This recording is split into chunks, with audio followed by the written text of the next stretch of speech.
and welcome to my channel Kajal Chobe, and in this video we will read about conjunction. First we will see the definition of conjunction. A conjunction is a word which joins two word, clauses or sentences with each other. Conjunction क्या होता है? ये किसी भी दो word को, clause को या सेंटेंस को आपस में जोड़ने का काम होता है, आपस में जोड़ने के काम को प्रदर्शित करता है, उसे ही हम कंजंक्शन कहते हैं. For example, he sells mangoes and oranges. इसमें आपका कंजंक्शन क्या है?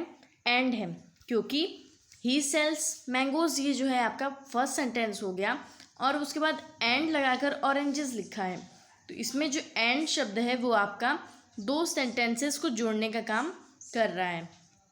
नेक्स्ट है वर्क हार्ड और यू विल फेल. इसमें जो आपका ओ आर और शब्द का प्रयोग किया गया है वो आपका यहाँ पे कंजंक्शन है. Kinds of conjunction. There are two kinds of conjunction. First is coordinating conjunction and second is subordinating conjunction. अब हम समझेंगे कि कोऑर्डिनेटिंग कंजंक्शन क्या होता है. इसके लिए कुछ महत्वपूर्ण शब्द दिए गए हैं, जैसे for, nor, also, and, but, और, आइदर, नाइदर, एटसेट्रा.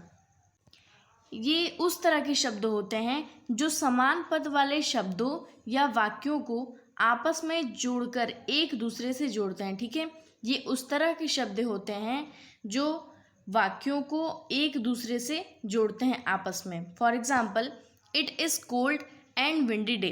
इसमें जो आपका एंड शब्द का प्रयोग किया गया है वो कोऑर्डिनेटिंग कंजंक्शन को प्रदर्शित कर रहा है.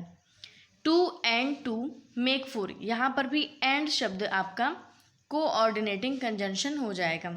Next, she failed but she did not lose heart.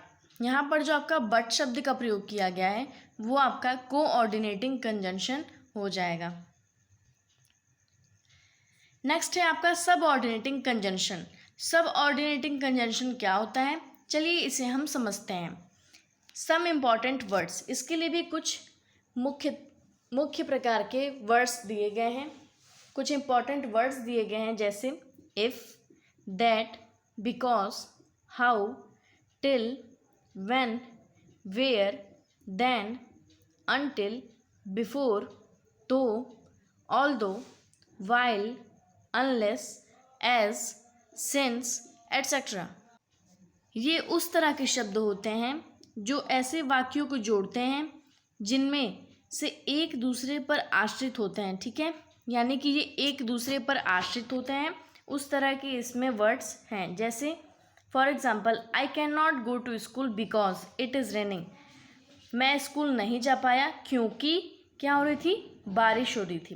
तो यानी कि ये दूसरे सेंटेंस पर निर्भर कर रहा है, उस पर डिपेंडेंट है. ओके, एक बार फिर से आप इस चीज़ को समझ लीजिए. एग्जाम्पल में है I can not go to school because it is raining. ये जो आपका सबऑर्डिनेटिंग कंजंक्शन होता है ये डिपेंडेंट होता है. ओके, ये दूसरे सेंटेंस पर आश्रित होता है. जैसे I can not go to school, मैं स्कूल नहीं जा पाया क्योंकि इट इज़ रेनिंग, वर्षा हो रही थी, इस वजह से मैं स्कूल नहीं जा पाया. नेक्स्ट सेंटेंस है आपका I shall help him if he comes. यहाँ पर जो आपका इफ़ शब्द दिया गया है वो आपका सबऑर्डिनेटिंग कंजंक्शन को प्रदर्शित कर रहा है, यानी कि ये भी डिपेंडेंट है. कैसे डिपेंडेंट है? आई शैल हेल्प हिम, मैं उसकी मदद करता, इफ़ यदि, ही कम्स वो आता. यानी कि जो आपका कोऑर्डिनेटिंग कंजंक्शन होता है ये किसी पे डिपेंड नहीं करता है और सबऑर्डिनेटिंग कंजंक्शन ये डिपेंडेंट होता है. एक और कंजंक्शन आपका आता है, वो उतना इम्पॉर्टेंट नहीं है. उस कंजंक्शन का नाम है कोरिलेटिव कंजंक्शन. ओके, तो जो आपका कोरिलेटिव कंजंक्शन है उसमें बस कुछ इम्पॉर्टेंट वर्ड्स होते हैं, जैसे ईच, आइदर, नाइदर, एटसेट्रा. इस तरह के कुछ वर्ड्स उसमें प्रयोग में लाए जाते हैं जिन्हें हम कोरिलेटिव कंजंक्शन कहते हैं. कंजंक्शन तीन तरह के होते हैं: subordinating conjunction, coordinating conjunction and correlative conjunction. So read carefully all this conjunction and thank you for watching the video.